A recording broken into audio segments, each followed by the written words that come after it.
Fala galera, começamos bem a semana, já com feriado e o Esporte Mais está no ar para te deixar bem informado do que rolou no final de semana. Clássico da Paz, deu Ceará no primeiro duelo contra o Ferroviário na decisão do Estadual 2017.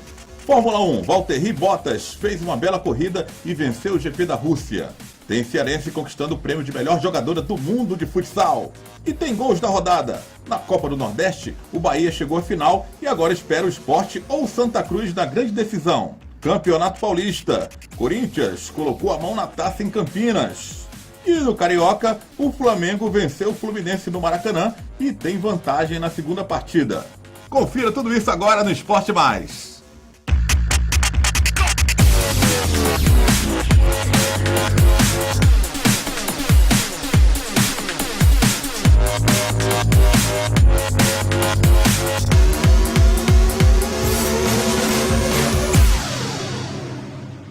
Copa do Nordeste, você já conhece o primeiro finalista, o Esporte Clube Bahia. Venceu Vitória na Arena Fonte Nova e agora aguarda o seu adversário na grande final. E pelos estaduais, Brasil afora, tem equipes já levando vantagem para a segunda partida. Mão na taça. Foi o que o Corinthians colocou na tarde do último domingo, onde venceu a Ponte Preta por 3-0 em Campinas, no estádio Moisés Lucarelli. Os gols do Corinthians foram marcados 2 vezes por Rodriguinho e 1 vez por Jadson. O time do Parque São Jorge fez um bom resultado e somente uma goleada fará com que a Ponte Preta consiga o primeiro título da sua história. No Rio de Janeiro, o Fla-Flu foi decidido pelo meio-atacante Everton, que fez o gol flamenguista no estádio do Maracanã na tarde do último domingo. Pará fez lançamento para frente. Renato Chaves furou de maneira bizonha e a bola sobrou para Everton. O camisa 22 apenas ajeitou o corpo e mandou no canto direito superior de Cavalieri. 1-0 e fim de papo. O Flamengo leva a vantagem para o jogo decisivo do próximo domingo. No Campeonato Mineiro, Cruzeiro e Atlético ficaram no 0-0 no Mineirão. E o Galo levou a vantagem para a final do campeonato. O Cruzeiro até teve mais volume de jogo, mas não conseguiu furar o bloqueio alvinegro. No próximo domingo, no Horto, o time atleticano terá a vantagem do empate para ser campeão mineiro. Na Copa do Nordeste, no sábado, o Santa Cruz venceu a equipe do Sport na Ilha do Retiro. O Santinha saiu na frente com gol marcado por Léo Costa, que após cruzamento na área, apareceu de surpresa e mandou para o fundo do gol. 1-0 Santa Cruz. O empate do Sport veio em cobrança de pênalti. Diego Souza, com categoria, se reconciliando do pênalti perdido no último meio de semana, mandou para o fundo do gol. 1-1. Mas o gol da vitória do Santa Cruz veio aos 31 minutos do segundo tempo, com o Wallace Pitbull. André Luiz fez grande jogada e passou por 3 jogadores, dando o passe açucarado para Aleph, que só empurrou para o fundo do gol. 2-1 Santa Cruz, e o time coral agora tem a vantagem do empate para decidir o jogo no Arruda próxima quarta-feira. E Santa Cruz ou Sport já sabem quem será seu adversário na grande final da Copa do Nordeste. Empurrado pelo torcedor, o Bahia venceu Vitória por 2-0 e se garantiu na grande decisão. Com a Fonte Nova lotada, o tricolor foi bem superior e nos 90 minutos venceu com gols de Regis e Alione. E agora espera o resultado de Sport e Santa Cruz. É isso, final de semana cheio de gols, estaduais, Copa do Nordeste. Comigo já está o Regis Melo para a gente conversar um pouco sobre esses resultados. O Corinthians 3-0 em cima da Ponte Preta. Será que não é a vez da Ponte Preta aí? Todo mundo torcendo aí, pelo menos particularmente, estava torcendo pela Ponte Preta, que já foi a final nenhuma, 2 vezes, aliás, com o Corinthians, e não conseguiu, Regis, faturar a final. E agora tomou de 3-0 jogando em casa? É verdade, Adriano, amigo telespectador, difícil ir a vida da Ponte, né? Conquistar um título de maior expressão. Não tem um título sequer, são 116 anos de história, de fundação e nenhum título, né? É a segunda equipe mais antiga do futebol brasileiro. Pois é, a gente torcia e pensava que seria dessa vez, pela eliminação, né? Porque eliminou o Santos, porque eliminou a forte equipe do Palmeiras.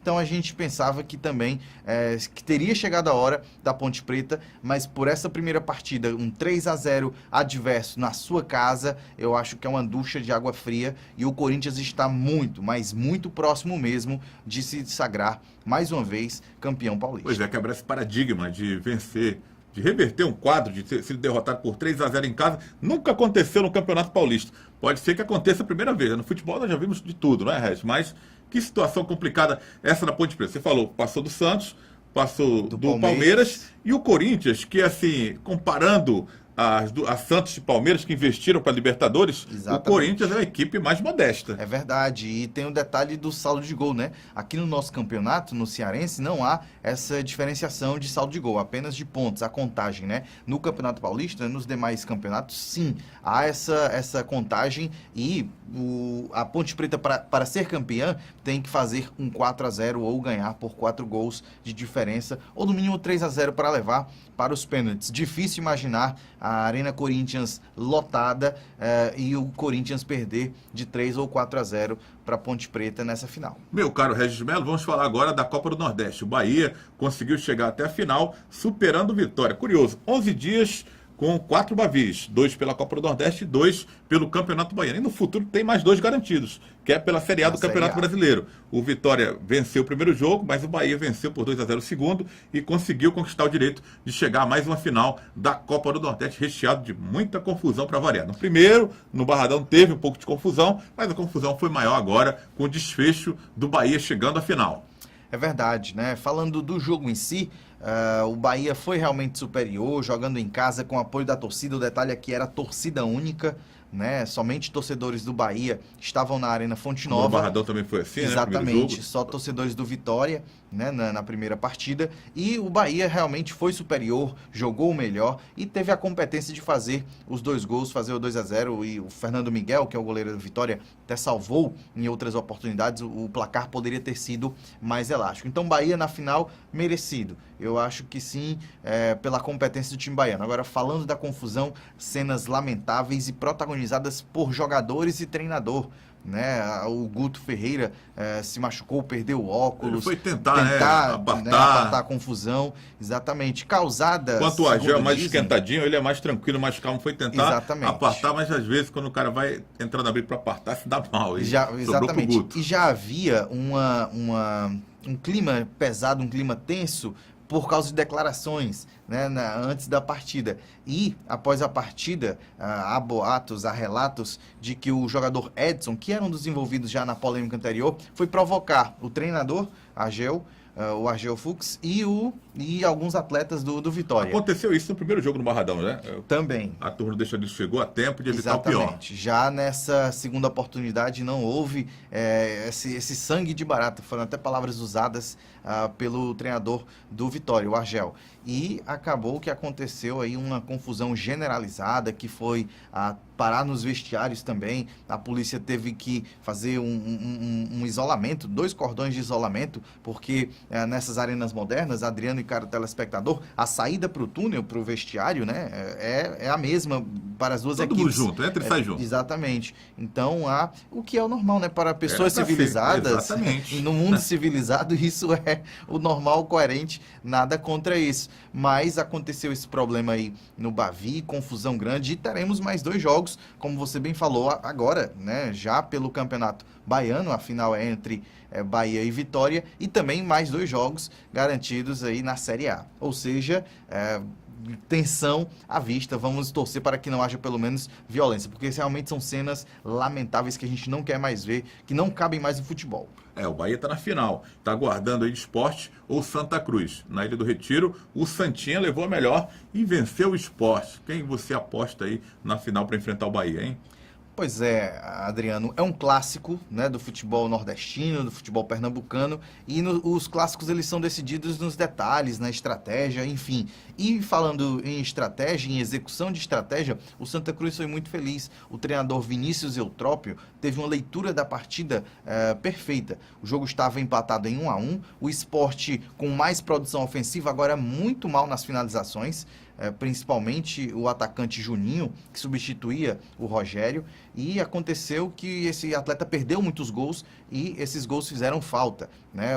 Estava a partida por 1-1, o Sport atacando no segundo tempo muito pelo lado esquerdo, do lado do lateral Mena. O que fez o Vinícius Eutrópio? Colocou um meio-campista, se não me engano de nome Luiz Carlos, para compor ali aquele lado direito do ataque do Santa Cruz. E foi justamente uma jogada dele por aquele lado, nas costas do Mena, que saiu o lance do segundo gol. O jogador Pitbull, da camisa 9 da equipe do Santa Cruz, ele teve uma oportunidade e fez o gol. Pitbull. O Aleph Pitbull, aliás, Aleph Pitbull, exatamente. Ele foi comemorar lá no símbolo, imitando um pitbull, um cachorro no símbolo do esporte. Isso também causou uma polêmica, mas longe de passar por confusão. Acho que ainda está em aberto e ainda colocaria o esporte por ser um time de Série A, um time estar em um melhor momento, como favorito à classificação ainda. Mas está um pouco mais difícil depois desse primeiro jogo. Você vê como são as coisas, né? O Sport tem 16 pontos no total, o Bahia tem 24. Se o Sport conseguir superar o Santa Cruz,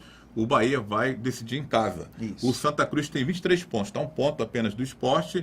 Aí, se vencer novamente, passará do Bahia e decidirá em casa o Santa Cruz, né? Então, o Bahia está esperando aí, se for Sport, mesmo o Sport ganhando, é garantido o Bahia decidir o título em casa, jogando na Arena Fonte Nova. Se for o Santa Cruz, aí vai depender do resultado do jogo, porque o Santa pode até perder o jogo, dependendo do placar, estará classificado, ficará um ponto atrás do Bahia, e o Bahia decidirá em casa. Então, o Santa tem que vencer o jogo, tem que buscar pelo menos ultrapassar em pontos o Bahia, é um ponto apenas de diferença para poder trazer a decisão para o Mundão do Arruda. Se faltou, né, para alguns, emoção na primeira fase, principalmente para nós do futebol cearense, que os nossos representantes não estiveram bem na competição, não está faltando emoção agora nessa parte final, nessa reta final, né, fazendo cálculos de pontuação para ver quem vai decidir em casa, e é isso que a gente deseja sempre da Copa do Nordeste, do famoso Nordestão, que seja sempre uma competição empolgante, né, que a torcida nordestina esteja sempre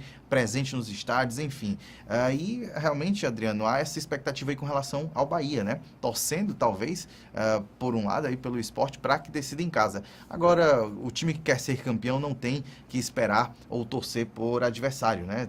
Quem vier, ele tem que fazer a sua parte e tentar vencer. Olha, falando de dois estaduais importantes, o Mineiro e o Carioca, duas equipes levam vantagem para a segunda partida. Foi 0-0 em Minas Gerais, Atlético Mineiro e Cruzeiro, primeiro jogo, mas o Atlético joga por um novo empate para levantar a taça de campeão estadual 2017. No Rio de Janeiro, no Maracanã, o Flamengo aproveitou a falha da zaga do Fluminense e conferiu, fez 1-0 e leva vantagem para a segunda partida. Atlético Mineiro e Flamengo. Para você, favoritíssimos para o título?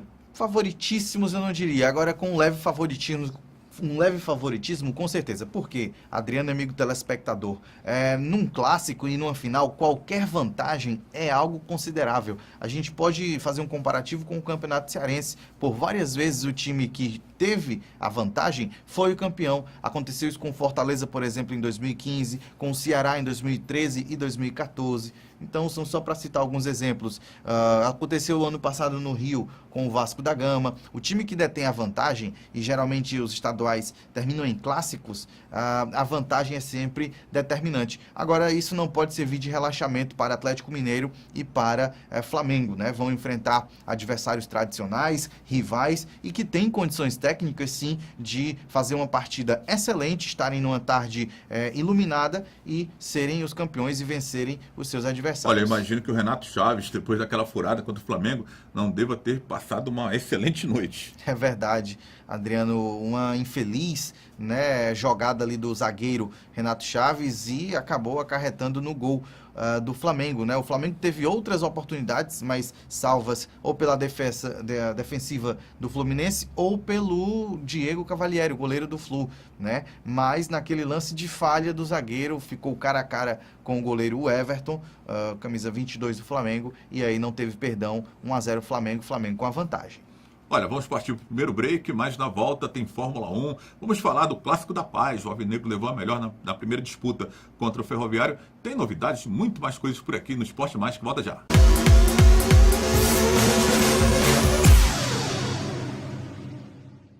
Chute de craques, dando asas para voar, transformando sonhos em realidade. O workshop objetiva revelar atletas que buscam a oportunidade de mostrar seu talento. São 15 dias de palestras, qualificação e treinamentos. Produziremos seu material que será mostrado a clubes profissionais de países como China, Peru, Equador, Coreia, Vietnã, entre outros. Com grande experiência no futebol europeu, um dos palestrantes é Mauro Pacheco. O evento acontece a partir do dia 20 de maio, em um CT, na cidade de Santa Isabel, interior de São Paulo, a 40 minutos da capital. Chute de craque, dando asas para voar, transformando sonhos em realidade.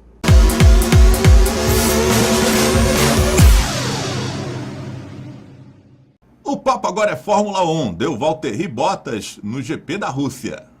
A Fórmula 1 tem um novo vencedor.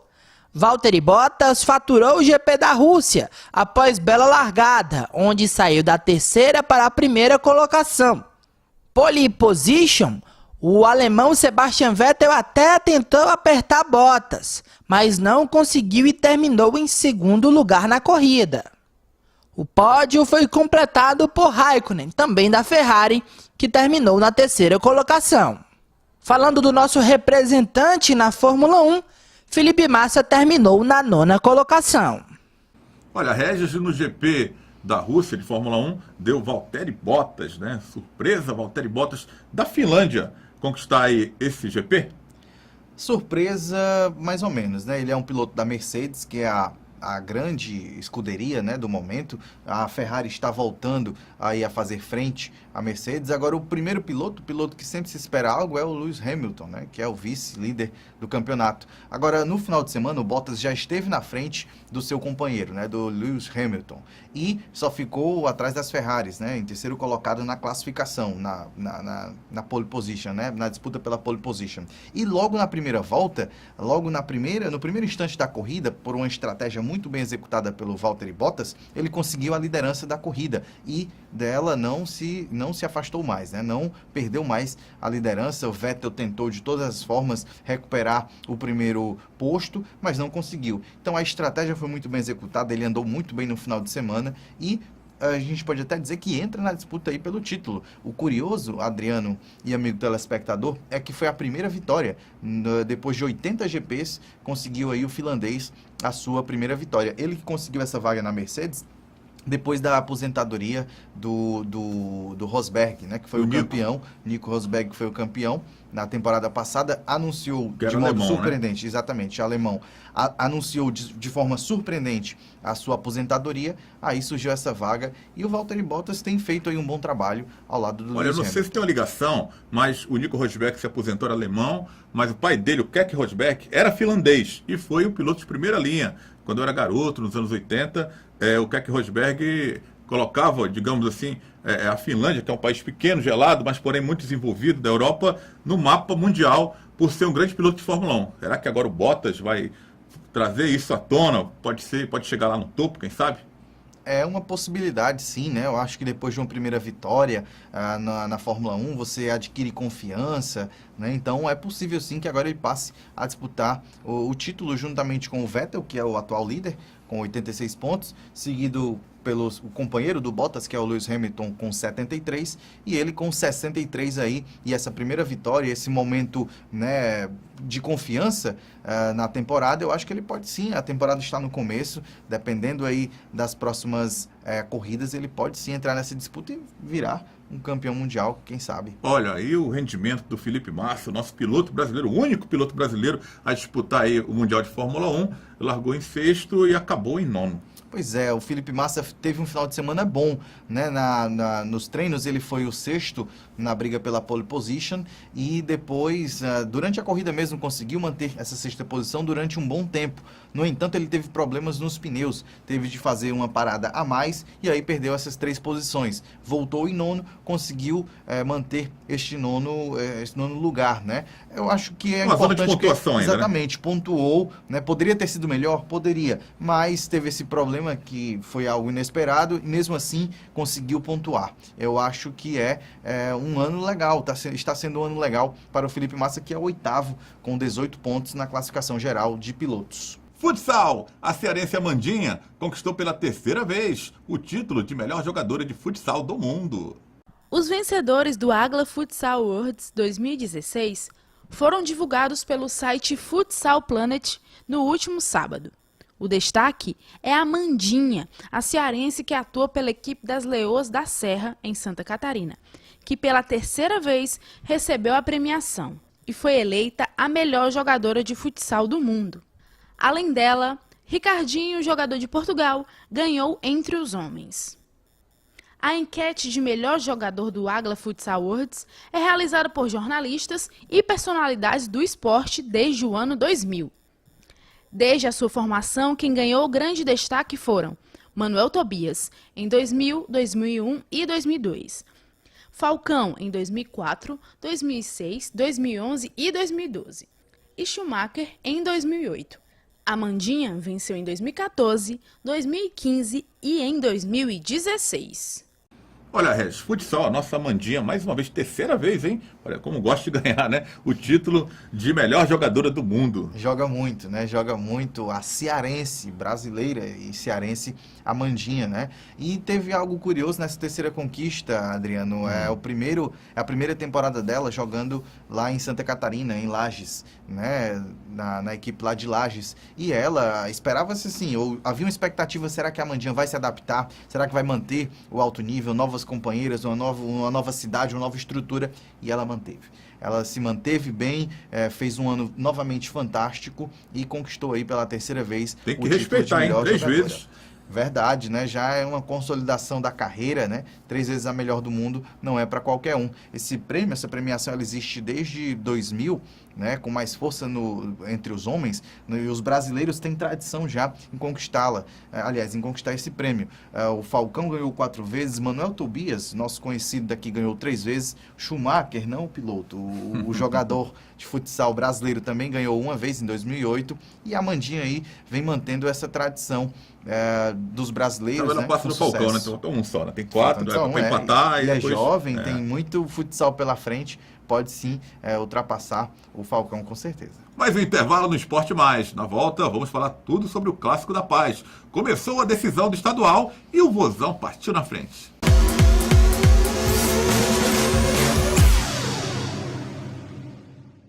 Chute de craques, dando asas para voar, transformando sonhos em realidade.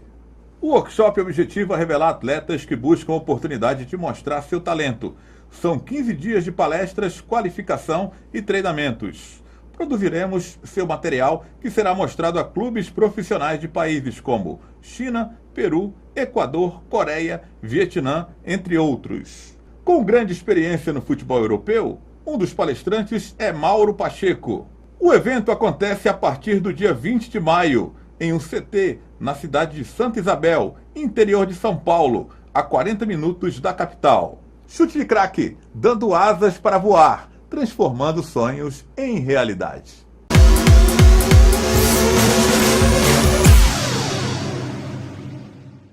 Agora vamos falar da decisão do estadual 2017. Deu Vozão na parada, no primeiro jogo. O Vozão foi mais feliz e partiu na frente nessa decisão contra o Ferroviário. Confira aí com os nossos repórteres Rodrigo Cavalcante e Lívia Rocha. Ferroviário e Ceará iniciaram o confronto pelo título cearense de 2017, neste domingo na Arena Castelão. E com paz entre os torcedores de Ferroviário e Ceará, dentro de campo, o vovô foi o senhor da partida. Com amplo domínio territorial do jogo, o Ceará chegou com o Milê e o Wallace pernambucano. mas os dois isolaram a bola em suas oportunidades.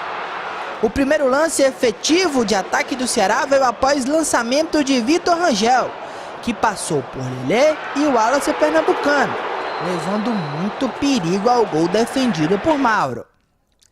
E comando total do jogo, o gol era questão de tempo, e ele veio aos 18 minutos, com o Wallace pernambucano. Após lançamento rasteiro de Lelê, Magno Alves dividiu como uma zaga coral, e no rebote, o meia que substituiu o Ricardinho chutou com categoria, abrindo o placar. 1-0 Ceará.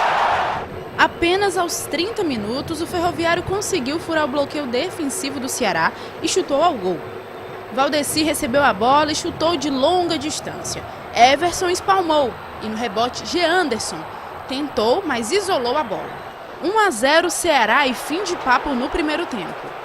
Para a etapa final, o técnico Vladimir de Jesus colocou Acizinho na vaga de Valdeci. E a entrada do camisa 10 surtiu efeito e melhorou a postura coral dentro do jogo. Logo no início, o Mimi chutou de fora da área, mas a bola saiu alto e longe do gol de Everson. Aos 11 minutos, outro ataque do Ferroviário. Acizinho avançou, deu belo passe para Maxwell. O atacante chutou forte e obrigou o goleiro do Ceará a fazer uma excelente defesa. Apesar do Ferroviário ter chegado mais vezes no segundo tempo, a chance mais clara de gol foi do Ceará. Após chute travado de Pedro Quem, a bola sobrou para Magno Alves, que driblou o goleiro Mauro e chutou em direção à trave. Mas Erandi, como um líbero, tirou a bola do caminho do gol. E no final da partida, o Ferroviário ainda teve mais uma chance de empatar o jogo. Acizinho deu um chutão de fora da área e levou perigo ao gol do Everson. Mas o placar não mudou. Ferroviário 0, Ceará 1. Em jogo com total e pleno absoluto domínio alvinegro, o Ceará venceu o Ferroviário pelo placar de 1-0 na Arena Castelão. O gol do vovô foi marcado por Wallace pernambucano.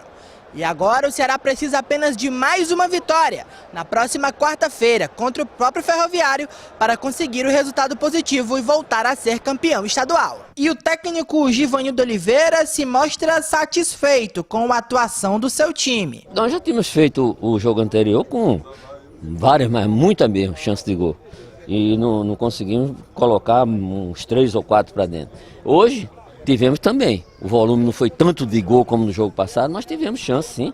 E poderiam ter feito um placar maior. Mas estou satisfeito sim, 1-0 nos dá uma vantagem, vencemos, certo? E agora vamos nos preparar para quarta-feira. Com a derrota, o Ferroviário agora precisa vencer ou empatar na próxima quarta-feira, aqui mesmo na Arena Castelão, para tentar manter viva a chance de ser campeão estadual em 2017. E o técnico Vladimir de Jesus fala sobre o que o Ferroviário tem que levar de lição para a próxima partida. Estamos numa decisão de campeonato por merecimento.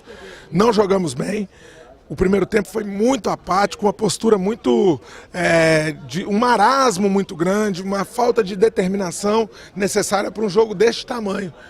E esse sentimento é normal, como uma equipe que é jovem e a mescla dos jogadores experientes não conseguiram dar o tom para que a gente pudesse ser agressivo o tempo todo. Mas isso foi conversa no intervalo, o segundo tempo foi melhor e é levar a postura do segundo para o próximo jogo. Deu vovô no primeiro clássico da paz, da grande decisão do campeonato cearense. Regis Melo, o primeiro clássico da paz, decidindo o estadual. Deu vozão, venceu melhor. Venceu melhor, o Ceará teve uma produção ofensiva principalmente bem maior do que a do Ferroviário. O Ferroviário, principalmente na primeira etapa, estava muito diferente dos clássicos que fez com o Fortaleza, né? Um Ceará muito bem defensivamente, acho que esse setor do Ceará está muito bem servido, né? Muito bem acertado aí pelo Givanildo Oliveira. O setor de criação do Ceará também foi bem, criou várias jogadas. Agora só conseguiu fazer um gol.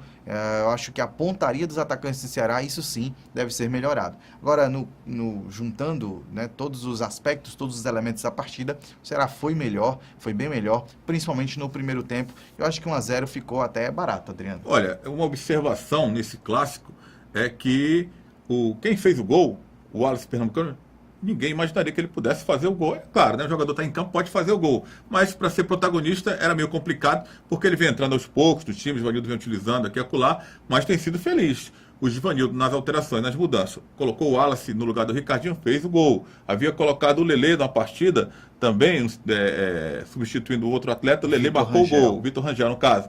Colocou o Alex Amado no último jogo, também entrou, porque saiu um jogador contundido. E o Alex Amado fez o gol da vitória. Agora o Wallace Pernambucano entra, esse Givanildo, viu, eu vou te contar. Parece que tem uma estrela grande na final. Tem estrela, tem qualidade, e conhece o elenco, já é realmente tempo dele conhecer os jogadores que tem nas mãos. E são jogadores de qualidade, né? Por isso o Wallace fez aí a diferença. O Wallace que acertou um belo chute, aproveitando aí a oportunidade. E o que chama a atenção no lance do gol, Adriano, também é a liberdade a qual teve o jogador do Ceará, né? Foi uma bola tirada pelo zagueiro, o Magnaldo chegou dividindo e a bola sobrou e ninguém chegou, chutou com a liberdade, fez o gol e 1-0 Ceará, acho que o placar justo, com certeza. Olha, você esperava um Ferroviário tão recuado nesse primeiro jogo? O primeiro jogo geralmente são 3, você quer partir na frente para ficar com a vantagem. De repente, no segundo, você já mata a disputa, não tem nem o terceiro. Verdade. O Ferroviário foi muito recuado, na sua opinião? Eu acho que foi uma estratégia mal executada, né? As estratégias, os esquemas táticos, eles eram parecidos, né? Um 4-3-3 de um lado,